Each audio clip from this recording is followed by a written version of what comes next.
no longer seek occupancy in private residences, no matter how safe or well protected they may be. Everyone's gonna die. That line read is so good. There's a reason they use that in the commercial. Like, I think he's my favorite performance in the whole game. He hams it up. Oh, this is Chief Iron's Red Room where he makes videos through the dark web. Yeah, he was really ahead of the curve, huh? Like, he's on top of it. So one thing that's nice about this one compared to the first one, DG Voodoo didn't make this game crash. I was able to play the whole thing with Reshade, no problem. Not a single crash. The reshade looks good.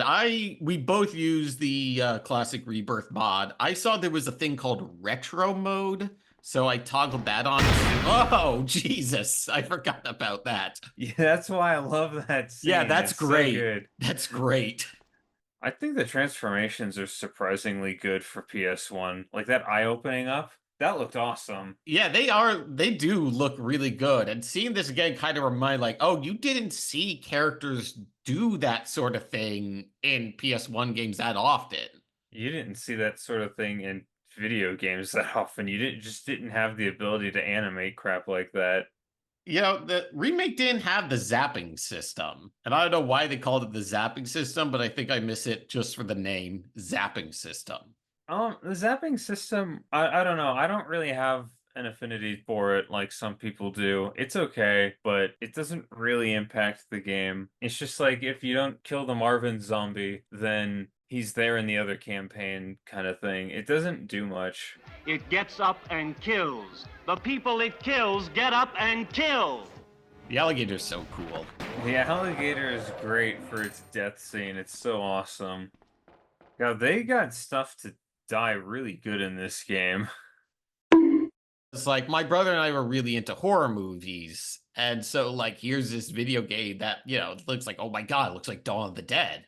But yeah, I didn't expect to get quite as sucked into this as I did, because you played it for me and you're like, I've already burned through all the games. And I was like, I'll do Claire A, maybe I'll do Leon B, but then I got sucked in. Yeah, I thought this was gonna be another Resident Evil 1 situation where I played through each of the campaigns once, and I'm like, yeah, that was good, I'm done now. I put like 30 hours into this game, and I'm still playing it. I'm playing through hard mode right now, and I didn't even want to touch hard mode. Is there anything you would say that Resident Evil 1 did better than Resident Evil 2? The knife. The knife sucks in Resident Evil 2. I don't even bother with it. Your item box is so well organized. Like, I would try to do that, and then I would be like, f it, I got zombies to kill. I need a system. Otherwise, it bugs me every time I open up that item box. They don't have a lot of power. They move slowly.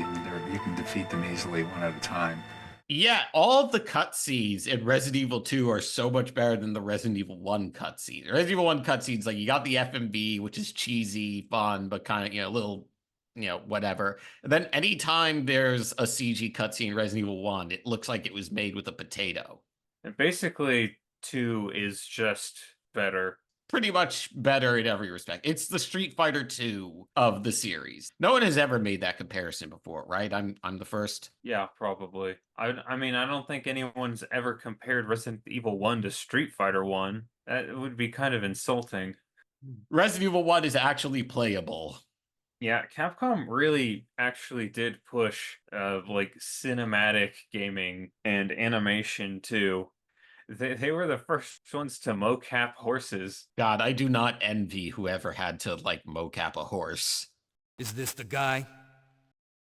I'd forgotten that Mr. X was not introduced until the B campaigns. I was playing this, I was like, where the hell is he? I remember him. Just turns the corner and is like, hey! Yeah, that's so menacing. It's like no fanfare, you just see him turn the corner, and you realize you're stuck there.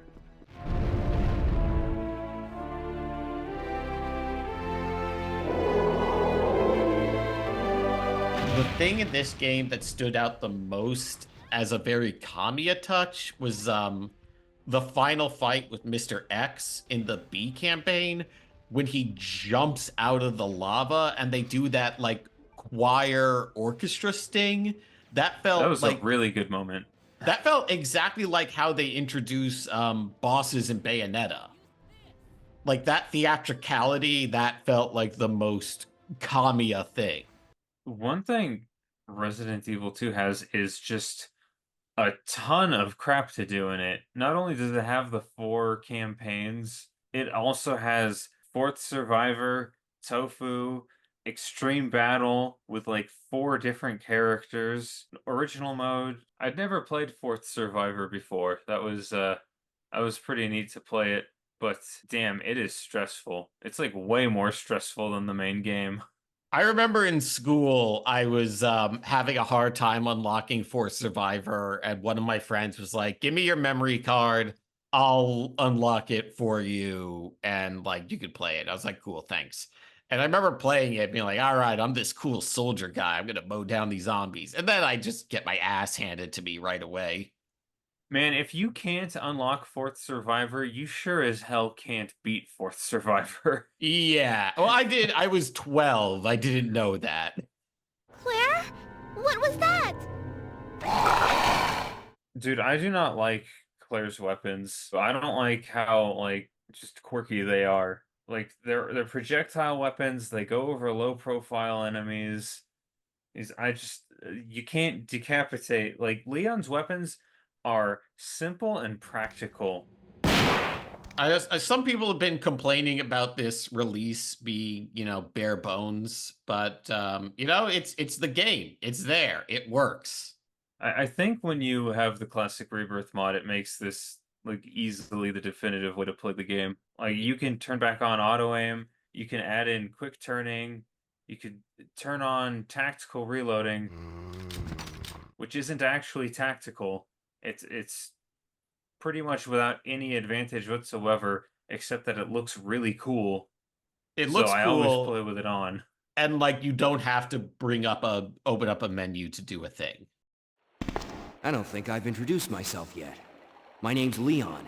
I'm with the RPD.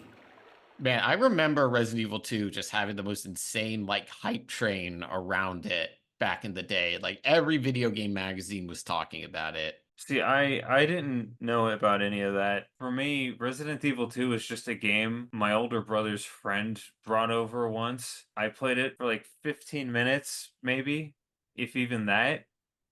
And I stopped because I didn't understand how to move the character around. Tank controls were just alien to me. I'd never played a game like that before. Yeah, I played a little of Resident Evil 2, but mostly I just watched my older brother play it, which is why I like playing it like now. It's like going back like, all right, I'm finishing this. I'm getting closure. I think Resident Evil 2 is like such an easy recommendation. It's such a great game. This is still like Resident Evil 2. It's like what would you'd say it's like one of the most iconic games of that era, right? Of that whole PS1 32-bit era. Yeah, easily. Like this game is still so good. I like this way more than I did as a teenager, actually. So there's our hot take, folks. Resident Evil 2. It's good. It's $10 on GOG. Go get it. Go get it. I played this way more than I thought I would. Resident Evil 2, unlike Concord, it's not going anywhere. What the fuck is Concord? You lose, big guy.